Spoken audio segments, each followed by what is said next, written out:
Welcome to Are You Quizzing Me? I am Vineet Nair with my co-host Aditya Kashyap. This is a quizzing trivia podcast show. Join us as we dive deep into history, science, pop culture, and so much more. Let's get quizzing. And we're back for episode number 88 of Are You Quizzing Me? Your favorite quizzing and trivia podcast show. Aditya and I are back for another round of quizzing. And let's start off without much further ado with the audience question. The audience question for today, which I will answer at the end of today's episode, is as follows. And I think, Aditya, that you like this particular question because it's one of your type of questions. It's a listicle. Yes, Aditya has brought me over to the dark side. So, the listicle for you, my dear audience, is this. I'm going to give you a series of names, and you have to tell me what, or at least you have to guess, what these have in common. And these are the names: Pierre, Bismarck, Augusta, Montgomery, Lincoln, Madison, Austin, and Jackson. I will repeat the list: Pierre, Bismarck, Montgomery, Augusta, Lincoln, Jackson, Madison, and Austin. What do these have in common? What is in common with all these names? I will answer this question at the end of today's episode. At this point, I would also like to acknowledge a message that we received from one of our loyal fans, Mr. Aryan Sapla, who suggested that we should have questions for the audience, which would be answered in the next episode. Aryan, thank you so much for your message.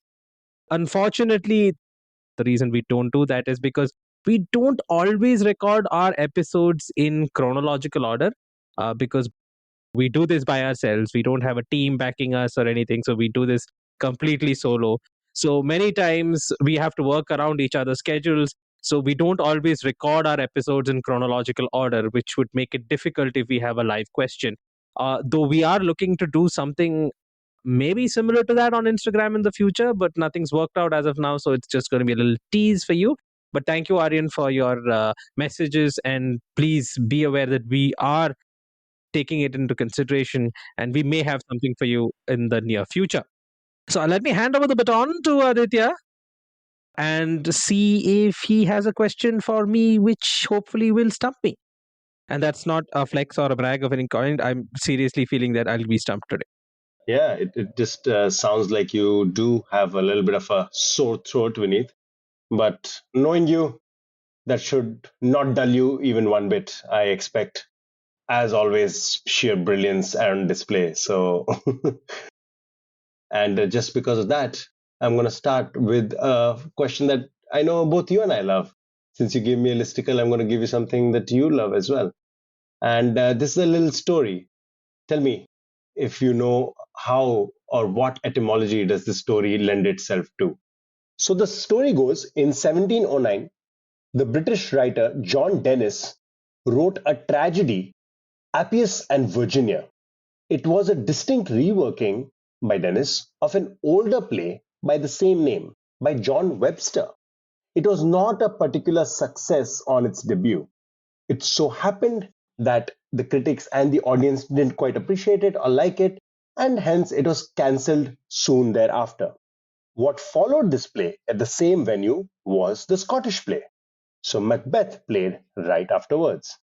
Interestingly, Macbeth decided to reuse something from Appius and Virginia. And John Dennis, who was not aware of this particular reusing of his play remnants, I guess, keeping it a little vague, just in order to stump you. But I feel like you'll get it immediately. John Dennis, not sure or not aware that this thing was happening, he went to watch the play to support the arts.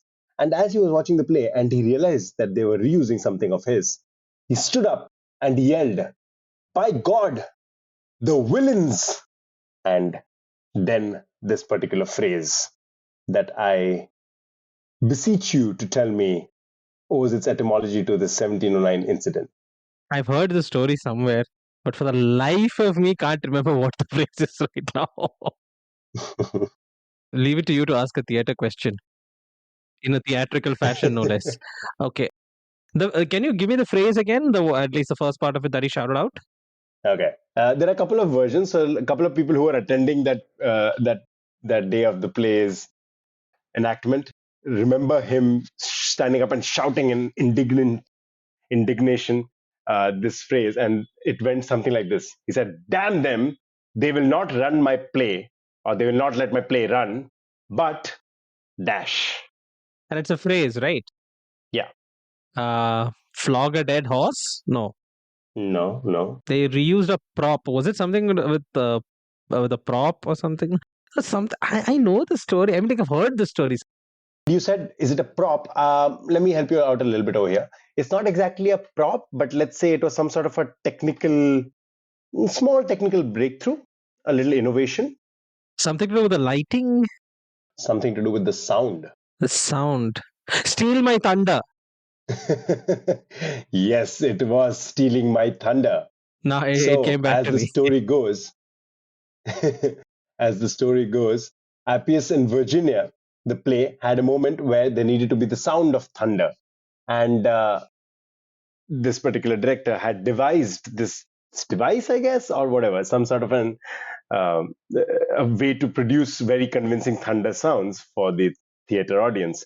And it was being used in Appius in Virginia till it was cancelled. And then when Macbeth was playing over there, they decided to reuse it for one of the scenes, one of the dramatic scenes. They wanted that thunder sound. And so they reused this whatever this machinery or whatever it has that he had come up with. So when he saw this, he stood up and he cried, "Damn them! They will not run my play, but they steal my thunder." And that's how the most commonly accepted etymology of this phrase is attributed to John Dennis. Okay, that's nice. That's nice. It's a very how do I put this? Apt description. Steal my thunder. For some reason, it seems better in many Hmm. days, even though it has a theatrical origin. Let's move on from that Hmm.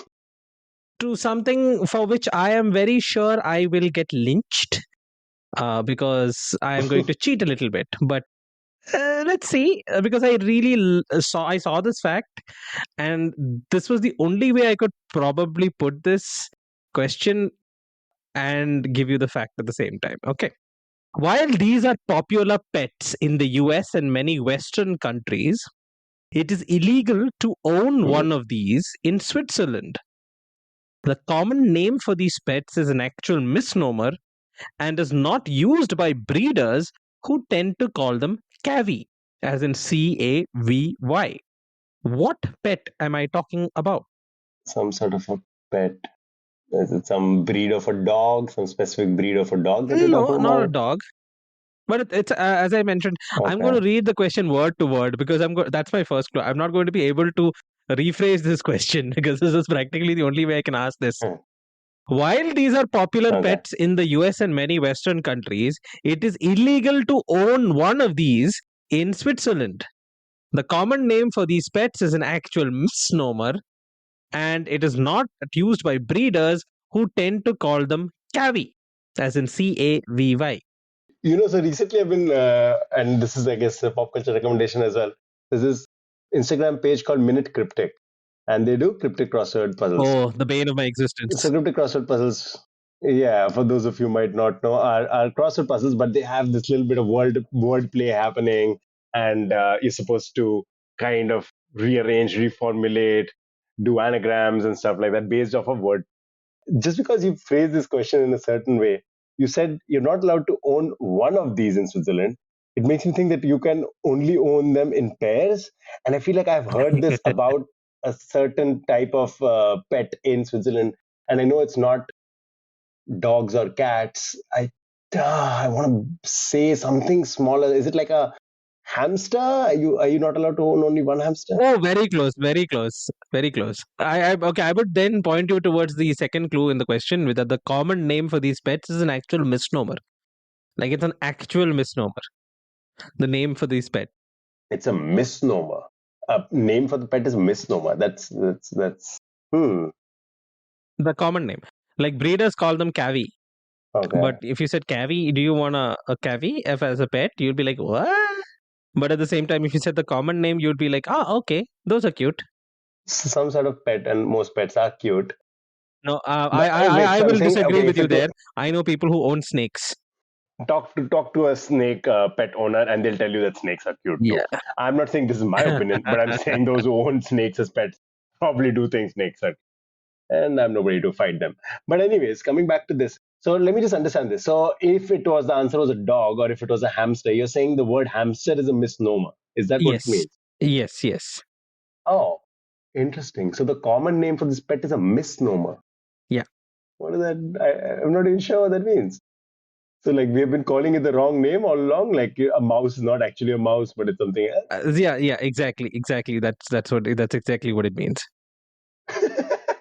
that clue confuses me. This has been happening recently. Your clues have confused me more than the actual question. It's just the question was straightforward and the clue makes. I need to survive. I'm taking like very That's true. common everyday facts and trying to craft them into questions which will stump you. Yeah, we are closing in on 3 digits on our trivia questions episode, so we do need to get creative. I get that. But anyways, coming back to this cavi. So okay, it's not a hamster, it's something close. Mouse or mice. Again, mice. I don't think you need to be in pairs. Turtles. I don't think turtles would. Goldfish. No, I don't think it would be a goldfish either. Because goldfish aren't technically, misnomers because they do have a Yeah, golden color and they are fish. it's a misnomer. This misnomer thing is very interesting. Any other clue? Any other clue for what this pet might be? It's also used as a metaphor. The name of the pet itself is sometimes used as a metaphor or a simile. That could apply to anything and everything. Almost every No, I mean, animal. like, how many times would you use a hamster as a metaphor? Oh, yeah, the wrong choice. Hamster Yeah, wheel, yes. yeah, hamster wheel. Yeah, Yes, yeah. yeah. So wrong choice, wrong choice. But yeah, you're right. Most pets can be used as metaphors. Okay. Yeah. Okay, let me put it this way. This is a giveaway, but these are very popular in the science field or in the field of science, or at least when people talk about the field of science. Mice, then the lab rats. Yes, but if not lab rats, which one would you think about? Not lab rats, then regular rats. They have the same function as lab rats, but If not lab rats, then just slightly underqualified rats. Rats who did not study for the JRE. labs rats without PhDs. Pinky and the Brain comes to mind. So no, what I'm thinking. Okay, so this is the last and final and very giveaway clue. When you say that somebody is like being experimented on, you would say either that they are a lab rat or Rabbit? no. I mean, like, what's a more common kind of usage? Guinea pig, guinea pig, guinea pig, guinea Exactly. pig. Yes, yes, you got that. You got that. Yes. It's a pig. Yes, of course. Oh, yes, of course. That's a misnomer. Right. Yeah. So it's neither from Okay, Guinea, okay. neither is it a pig. Hmm. So it's a complete Hmm. misnomer. It belongs to a group of animals called cavies, right? Which are a type of rodent. So the capybara, which are very, very cute. Guinea pigs, they all belong to that kind of category. But yeah, so these are guinea pigs where the name itself is a misnomer because it's neither from Guinea and neither is it a pig. And because these Hmm. are intensely social animals who are affected quite seriously when they are held solo, in Switzerland, you can certainly buy just one guinea pig. It's not as if they come in Hmm. multi packs like in a six pack of beer. But guinea pigs are very social animals, and according to the law, may not be kept on their own. You have to provide a mate. So you can't own just one guinea pig. You can obviously buy one guinea pig, but that's only if you already have a pair ready for it at home. I had to word that it's illegal to own one of them in Switzerland. You can actually own as many as you want, but you can't own just one. On one. I've read this before. Cool. So nice crack. Awesome. Great question. Fun question. And as I said, a cryptic crossword. Go check it out on, I think it's called Minute Cryptic on Instagram. This person does one cryptic crossword clue every day. Fun little page to follow. Coming back to my question, I would love to ask a question from an audience member. And this has been in my email for a while, so it's been almost a month. So apologies. And this is from a listener who has sent questions before. We have Dr. Rakesh back at it. Oh God. I love it. Rakesh, Dr. I Rakesh. love the fact that you keep sending questions, but why only to this bugger? I'll tell you why. Because Dr. Rakesh has mentioned yet again, and I think he mentioned in the previous episode as well, that he misses my pun questions. He misses my questions with all the puns, and that is something of a tradition that Are You Quizzing Me has, for some reason, discarded. And Yeah, I yeah, can only yeah. blame one person for this, and that is entirely me. I have to take the blame for it. It was my decision to stop it. But having said that, thank you, Rakesh, for saying that you enjoyed them a lot. You know what? I'll throw in a pun, at least one pun in this episode, and that's dedicated just for you. So, rest of the listeners, I don't care if you don't like that pun. If Dr. Rakesh likes it, that's achievement unlocked right there. Yes, the rest of us are guinea Yeah. pigs. See what I did there? I can also give a There pun you once go. in a while. That's not a pun Mm, at all. I know it's not. I realized it the moment it left my mouth, but then I was committed to the bit. So Yeah, that is commitment. I appreciate that. Okay. So, um, we are going to talk about a logo and logo designs. A lot of logo designs have lovely trivia behind them. This one is particularly close to home for us. This logo was designed by a student of NID Ahmedabad, the National Institute of Design in Ahmedabad, in 1971. Shekhar Kamath is the designer behind this logo. There has been, as because you already said that there's a misnomer in the previous question, I guess I'm going to use that for this one as well. There is some sort of a fake origin story that has been doing the rounds for this logo, and the theory goes that the logo was inspired by the Kankaria Lake in Ahmedabad, which supposedly has a resemblance to the logo. This has been debunked. This has been fact checked. Shekhar Kamath himself has said that that isn't the case. He has mentioned that it, you know what, I'm going to hold off on what it actually means because I think that might be bringing you too close to the answer. But the fake theory is I that, already know the answer. ah, No, no, but what's the but point? this is a big TIL for me because I actually the thing is I've never actually fact checked this, but I have seen posts on Instagram and Facebook. I mean, like it's Hmm, been there for years where they put the hmm, logo and the picture overhead picture of the lake side by side, and then they hmm, say hmm, that the hmm, hmm. logo is. I was like, wow, hence the blue color and blah blah blah. I just accepted it for fact, but it's not true. It isn't. It isn't. It's not true. Shekhar Kamath himself has debunked this. It's you can find that, and Rakesh sent it to me in the email, and he did mention that it's not true. And then I did my own little bit of research. Quint has it as well as Oh. verifiably false. Go for it. Tell us what the answer is. Yeah, so the SBI logo, the State Bank of India logo, it's got like a Perfect. circle with a slit right going towards the Hmm. middle, and then there's like a small end. And I've seen pictures of this lake in Ahmedabad. I mean, Hmm. like I remember Gujarat, it's Hmm. very clearly, and it does resemble it. Hmm. Hmm. Hmm. Okay, so now you have to tell me what the actual inspiration for this thing is. This is where it gets interesting because Rakesh mentions in his email the answer is that it is inspired from the bank token we used to get while waiting for our withdrawals in front of the teller. I remember those. I am from the generation where, yeah, I've seen those tokens. Exactly. We've used those tokens in so many places apart from banks also. I feel like Yeah. I've used those in gaming arcades and stuff as well. So Oh, yes, yeah. those tokens that you would have that would probably be given in whenever you had to stand in a queue somewhere.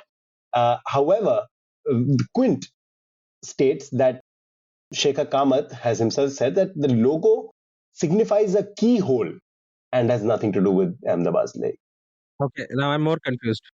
Yeah, so it's a keyhole. Like for anybody who doesn't know, please go Google what the SBI logo looks like. But for those of us who are familiar, it's a blue circle with a little bit of a white line in between, and that could look like a keyhole. No, I agree. It could look like a keyhole, but then why a keyhole for SBI? Yeah, so I think a bank token made a lot more sense to me. But again, Quint is not a completely baseless organization. I trust them for the most part. So I'll give them the benefit of doubt over here. But if somebody else has any resources which can point us in the right direction, please do send us an email and let us know. We would love to fact check ourselves also in the next step. And that is the origin for the SBI logo. So yeah, that is a question from Rakesh. Thank you so much. I do have one more question. I'm going to save that for our next question, for my next Great. question. So before that, I'll hand it back to you, Vinny. Okay, so I am going to go from there to something absolutely, I don't know. This is a weak segue. Just pretend I said something clever, and wow, what a great segue. So, in his autobiography, Eck claimed to have been the first author to write a novel's manuscript on a typewriter, specifically his novel Y, which was Mhm, famously set in St. Petersburg. However, some historical facts dispute what X said because Y was actually published from a handwritten copy, not one that was written on a typewriter. The handwritten copy is preserved even today, so we know that it was not typed on a typewriter. But again, mhm, X did submit a typewritten novel for publication immediately after Y.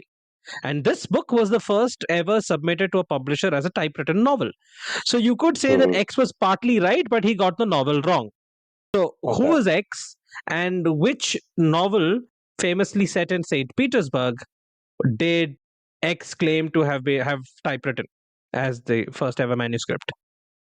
First ever manuscript. This would have to be, I was going to say early 20th century, but I'm thinking it might even be the late 19th century. Is it by any chance? No, I think Sherlock Holmes is too late for that. Yeah, this is a little earlier than the show than Sherlock Holmes. Too late for Jane Austen and stuff. Yes, Jane Austen was during the Regency period, so yes, this is much later. Sorry, did you mention the gender of this person? Did you mention if it's a man or a woman? Yeah, I'm going to tell you it's a man. I mean, like, we're talking Okay. about that particular period of time, not that many women writers who would have access to Hmm. a typewriter. But again, as I mentioned, the novel is a very, very famous novel set in St. Petersburg, St. Petersburg. famously set in St. Petersburg. Sounds vaguely familiar. Hmm. Am I right in saying it is somewhere around the late 19th century? Late 19th century, no, slightly earlier than that. Yeah, maybe the third quarter of the 19th century. Who were the novelists at that time? Is it one of these Shelley, No, no, Shelley, Mary Shelley, and or you unless you're talking about Percy? I was saying Percy by Shelley. Percy Bysshe Shelley. No, it's not him. Mark Twain, Okay, so by any if it chance? were Mark Twain, which I'm not agreeing to, but which novel would it be? Oh, What novel did he write which was set in St. Petersburg? interesting. Mark Twain. Okay. I like how you said you're not agreeing to. Yeah. Mark Twain. Just because I honestly, the only reason I said Mark Twain was because Mark Twain has that award that is given to the best, to the greatest contribution comedy in America. I think every year they give out a Mark Twain prize, a Mark Twain award. It's called, I believe. And Jon Stewart received it a couple of years ago. And I remember thinking Mark Twain I never saw as like the king of comedy or anything, but clearly he has it. And that's oh, wow, Tom Sawyer. That's the only thing I can think of it, but that's not Petersburg for sure. Huckleberry Finn, Tom I will put you Sawyer. out of your misery. It is Tom Sawyer. The Adventures of Tom Sawyer is set in the town of St. Petersburg, which is a fictional town based on Hannibal, Missouri. Now Come on. you did not fall into my trap because I very carefully tried to frame this question so that you would think of Tolstoy. Okay, nice, nice, nice. Yes, but I should have. That doesn't say that I'm smart. Honestly, that just said I forgot Tom Sawyer was in the same period.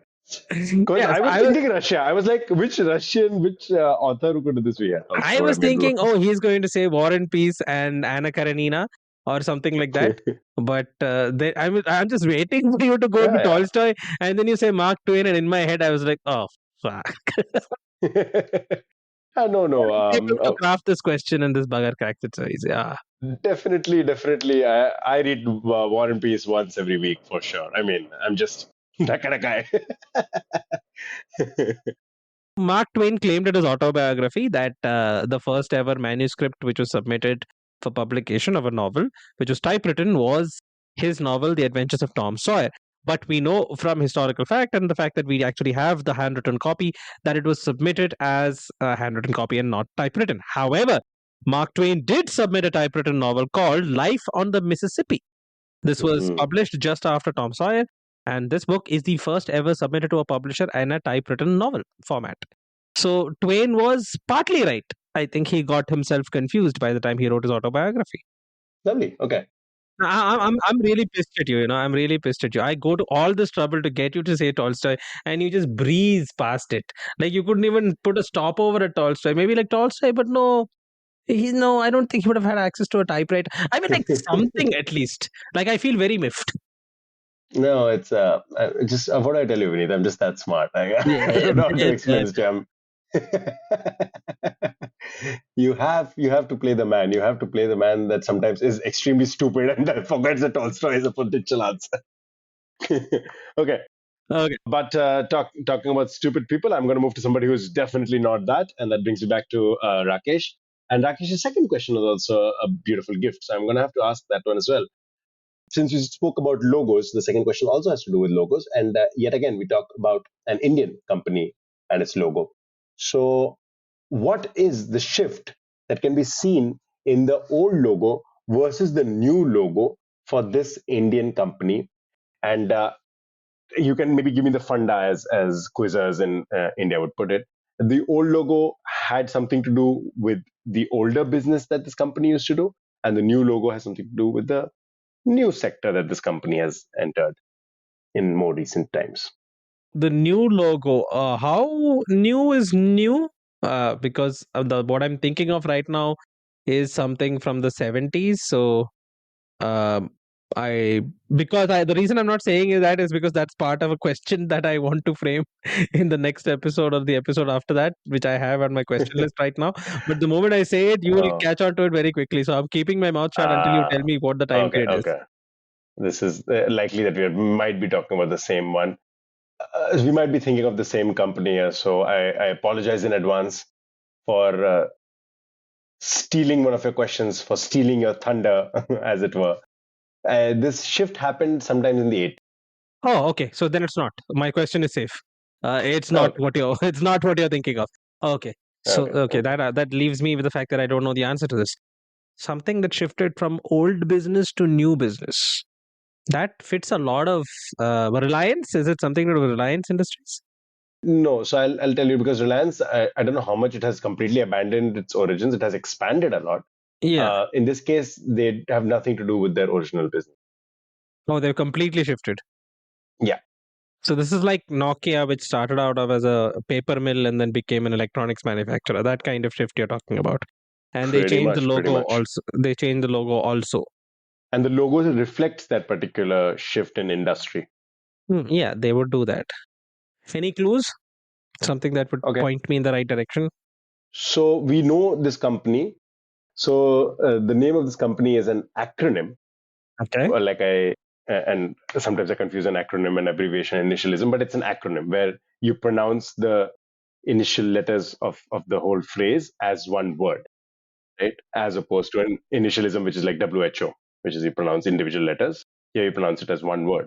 So we know the company as an acronym. The expanded phrase or the expanded name, at least what it was initially, had something to do with its original industry. And I'll tell you what the industry was also. It was FMCG. An FMCG company. Originally an FMCG company. I'm blanking. I'm only able to think of Unilever, but Unilever Hmm. is not an acronym of any sort. Yeah. Okay. Let me tell you one more thing then.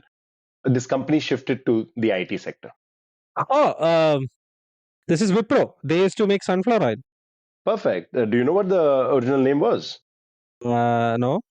I mean, it was always Wipro, right? Like they've been on the stock market for donkey's ages. Yes, but it used to stand for initially, I guess, Western Indian Palm Refined Oils or Western Indian Vegetable Products Limited, either of these, which would also be Wipro in both cases. Yeah. So that's where the Wipro came from. I thought they made sunflower oil. I mean, like, so they made all kinds of oil. Or I think they were a manufacturer of cooking oils in general. oh, okay, But okay. sunflower oil was one of their flagship products, which is why the original logo was the sunflower. Yeah, yeah, the colorful sunflower. Exactly, the colorful sunflower, which looks like a printing error, I guess, and which is not a great thing for an IT company. And they moved to the dots. If you know what the Wipro dots are, the logo. That doesn't look all that great. In any case, it has, and the idea behind this is, as Rakesh mentions, they changed the logo with a lot of dots, indicating that they are there to connect the dots for customers. Yeah, it doesn't make sense because the logo does not have any lines connecting the dots. That's true. I guess they So wanted basically, they're just customers to saying that there are a lot of dots. You'll get a lot of dots from us. You want to connect the lines yourself. yeah, connect the dots yourself. Basically. Yeah, making you self-reliant, I guess. Wipro doesn't want you to be dependent on them. Yeah. So these are two brilliant questions. Thanks to Rakesh. Thank you one Oh, more time. yes, Um, Rakesh. uh, I appreciate the fact that you are sending questions, but let me again put it on the record that I am not a fan of you guys sending all the questions to Aditya only. I feel there's like a silent message that's being passed on to me, you know, that Vineet, it's like when they say that a mother never has a favored son. It's always false. Mothers always have a favored son, and right now you guys have shown that Aditya is the favored son.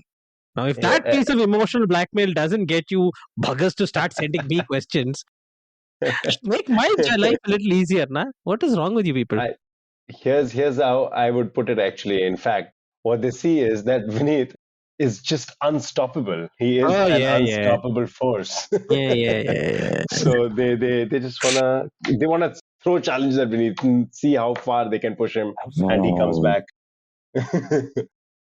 fighting back hard as ever every single time.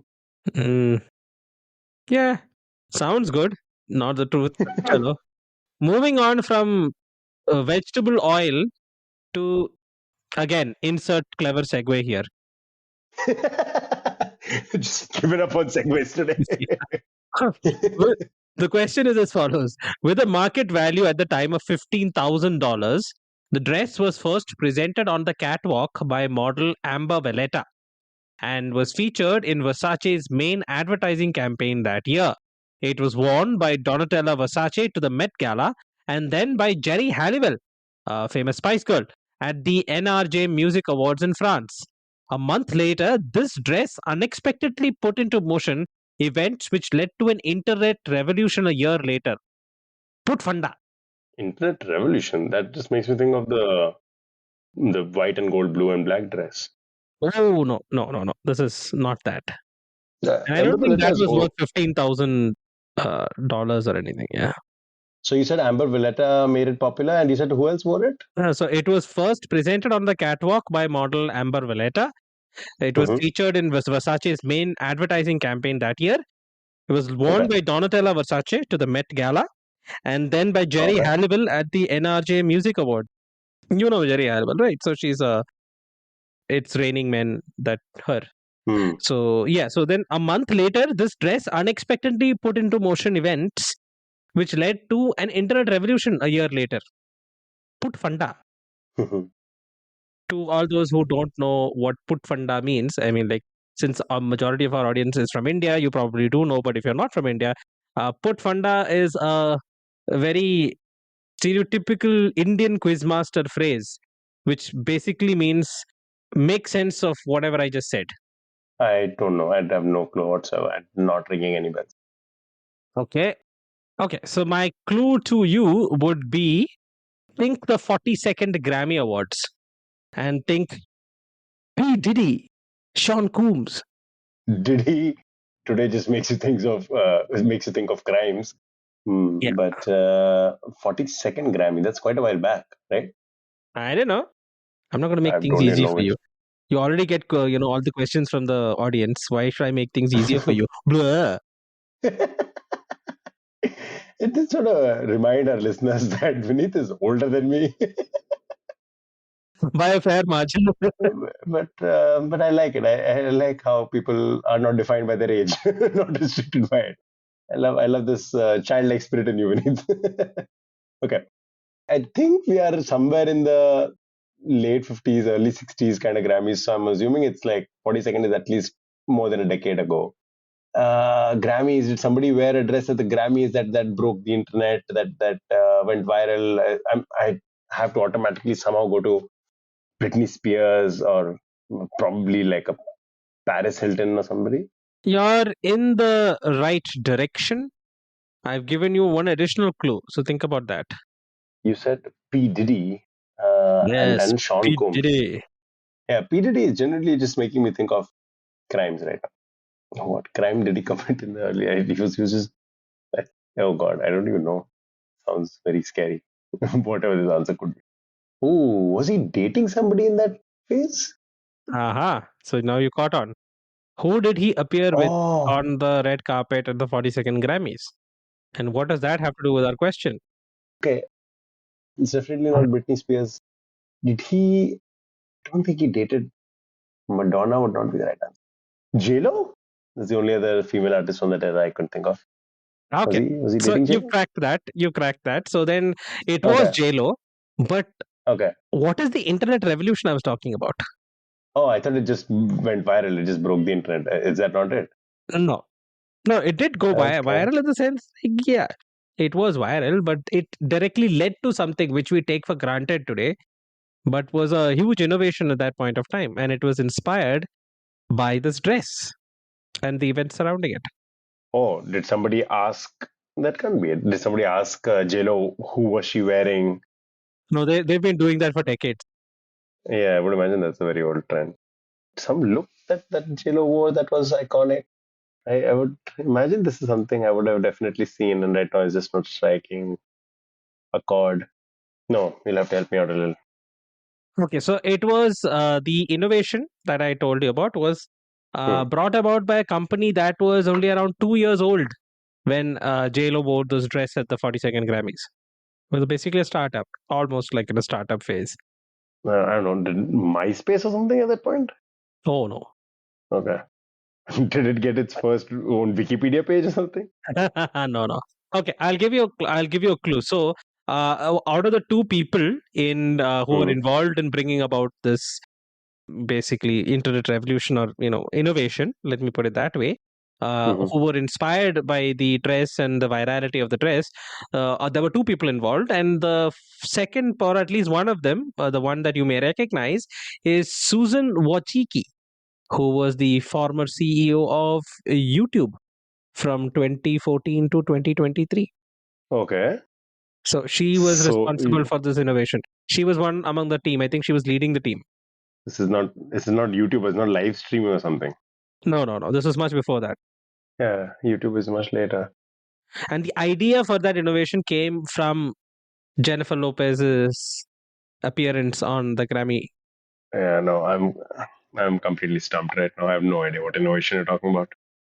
Like, okay, let's go back to the like digital news every 5 seconds zamana and think about Hmm. the early 2000s, right? Or the late 90s, early Hmm. 2000s. Now, if somebody told you, wow, have you seen JLo's appearance at the Grammys? Like, what would you Hmm. do? I would hopefully turn on the news and it's covering it, or go to like one of the entertainment But news. then the news wouldn't be like 24/7, right? You would have to wait for the news to get to it. Hmm. So, Before the internet era, I don't know. I would not before go the to the internet. I'm library. talking about the early days of the internet. Oh, okay. Then I would, I guess Google search for it. Aha. And what would happen if you did a Google search for it? Oh, did it start showing Google Images as Yes. a search option? Yes. So Google image search was born out of this. So many people were searching because Oh, it went like, I don't know if you remember this dress. It was a very daring dress. It was a uh-huh. green chiffon, very daring dress. I think JLo rewore it a few years ago. But it was so daring and it made the papers and it was, hugely popular, and JLo was, peak JLo at the time. Right. So many people were searching for it. And in those days, you didn't get image results. You only got Hmm. text results. Right. So when this Oh. happened, the two people who were responsible was a recent college graduate, Huikan Zhu, who was the engineer, Hmm. and Susan Wojcicki, who was a product manager. And they worked together to build it and single-handedly almost launched it in July 2001. So Wow. JLo's green chiffon dress, quite revealing one in fact, is responsible for Google image search being born. Hmm. Now I can guarantee you that all those people who were born post 2001 who listen to our podcast, which let's be fair, a big chunk of our listeners are of that age, will probably now be Googling J-Lo green Hmm. dress Hmm. Versace, Hmm. and they'll get a Hmm. picture immediately thanks to Google Images, which in turn was inspired by the green dress. So now I have Wow. completely closed the circle. This Yes. is this is the tenet. version of the green dress. Yeah, except I feel like we have more than closing the circle really funneled it down to a very small niche. No, apparently it's still a huge search term. Like J-Lo green dress is still a Hmm. huge state search term 20 years later, 20, 25 years later. Yeah. I just meant that I feel like the Are You Quizzing Me listener base is still a very niche audience. I don't think it's making a massive dent in Google No, it search doesn't make a analytics. massive dent. Even one person does it, the loop is closed.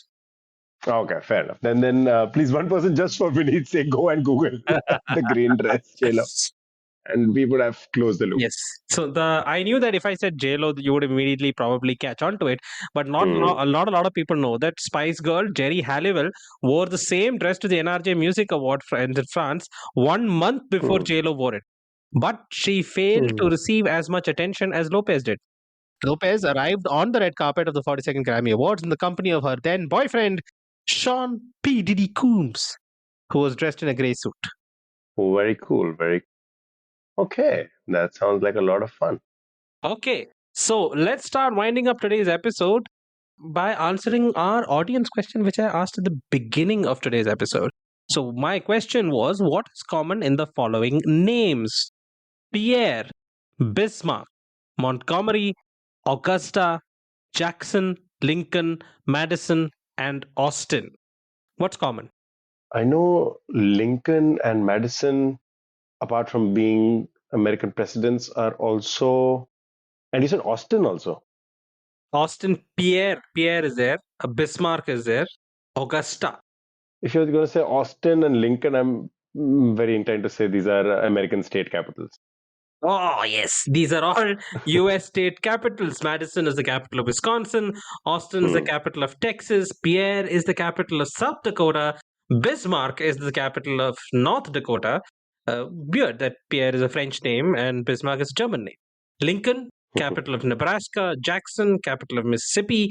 Augusta is the capital of Maine. And Montgomery is the capital of Alabama. Okay, okay. Okay, so that was our audience question, which Aditya cracked in record time, as usual. The favored son, after all. So, Mr. Favored Son, what's your pop culture recommendation for today? Okay, so I already mentioned Minute Cryptic. That is going to be once more a recommendation. So please do go check it out. It's a lovely Instagram page that you should be following if you like crosswords and you like to be stumped a little bit once in a while. I'm going to recommend another Instagram account, and I don't even know where to categorize this as, but check it out. It's called eavesdrop.png. So eavesdropping, I think, is what they're going for. So eavesdrop.png. It's kind of a show, and the very short summary says, two old friends try staying friends, and they post content twice a week. It's just a beautiful slice of life, drama, romance, a little bit of comedy kind of space. Pretty well acted. I enjoyed the performances of these two actors and the supporting cast as well. Well directed, well shot. So because I love film, I love cinema, I am part of that world. I thoroughly enjoyed these creators, these artists bringing that world into Instagram and using the medium very effectively to sort of bridge the gap. Maybe not for everybody, but I would suggest checking it out and start from the beginning, or honestly even pick a episode somewhere in between. These are very bite sized, won't take up too much time. Check it out. Eavesdrop.png, eavesdropping, and the other one I as already mentioned, Minute Cryptic. The third recommendation I have is for a live show, and this is a dear friend of mine, Tarang Hardikar. You might have seen some of his reels go viral recently. He does a lot of observational comedy, especially language based observational comedy. The one that went massively viral was him talking about being drunk and how that's just a very funny usage of the word, that you have to drink so much that you are the past tense of the verb, suddenly you are drunk. So I thought that was brilliant, Yeah. and yeah, a lot of people have loved it. So he's going on tour. He's checking out multiple cities. So I just attended a show of his in Mumbai, and he's going to be hitting Bangalore and I believe Delhi and a bunch of other places as well. So audiences across India, this is a chance to go check out a dear friend of mine, but more importantly, a phenomenal stand-up comic.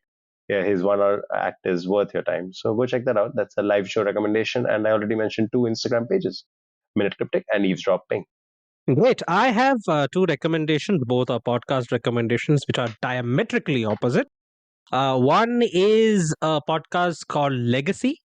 It's hosted by noted historian Peter Frankopan, and it takes a very deep dive on certain individuals to kind of look at their lives and also put them in the modern context to see if their reputation or how the way we think of them today is deserved or not. Right. So it's like an examining of the person, their personality, their effect on history, and how that kind of applies to our modern day, and what we think of them. Is it a deserved reputation or not? So it's called Legacy. It's a fantastic podcast. Number two, I would recommend a completely different podcast, which is a horror fiction podcast, which is called 13. And these guys do a phenomenal job, so much so that I can't listen to more than a couple of their episodes at a time. And their episodes are anywhere between half an hour to 1 hour in length. But they do some pretty intense and immersive stories, and they can pretty much. I mean, like it's like reading vintage Stephen King, just listening to it. So that's my recommendation for today, for this week. Basically, one is the podcast Legacy by Peter Frankopan, and the second one is a podcast called 13, which is a horror fiction podcast. So those are my recommendations. That's all for this episode. Thank you all for listening in. We hope you enjoyed the show and learned something new. If you liked what you heard, please consider subscribing to our podcast and leaving us a review on your favorite podcast platform or wherever you get your podcast. It helps us reach a wider audience and allows more people to discover and enjoy the show. Seriously, people, 2 seconds. It takes you 2 seconds to give us a 5-star review. Come on, you can do it. I know you can. Or maybe if Aditya tells you, you'll do it. But in either way, I'm hoping he will, and you will do it. So we'd also love to hear from you, feedback, suggestions, and even trivia. You can reach us on Instagram at Are You Quizzing Me. You can send us questions that you want asked on the show to areyouquizzingme@gmail.com with the name of the quizmaster in the subject line. You can also join our community on Reddit, which is r/Are You Quizzing Me. Shout out to Ashwin Mascarenas, who quite diligently keeps up with that, because it's him who's almost single-handedly managing that Reddit subreddit. And you can also find our podcast on YouTube, which is again something that I have to give props to Aditya for. We appreciate your support and look forward to sharing more episodes with you in the future and interacting with you. Thanks again for tuning in, and have a great day. And Mr. Favored Son, please, your words as well. Please repeat what I said, so people will actually listen and do something. I will do the needful. I will love for the audience to recommend this to a friend, send it to somebody. Any piece of trivia that you love, just go tell a friend to go listen to the episode. It is the best way for us to grow. And yes, of course, if you did like it, if you did enjoy it, rate us. That's a lovely gift from you back to us. And this one is only for Dr. Rakesh. So everybody else can honestly just switch off the episode, go listen to something else, go listen to Vinny's recommendations. But Rakesh, this one's for you. If the designer for the dress wanted to hand it to Jennifer Lopez, the dress, before she wore it, and like just before she went on to the Grammys, and this designer was for some reason from Haryana, what would the designer say? Oh God, this is going to be something horrific, isn't it? The designer would say, J-Lo.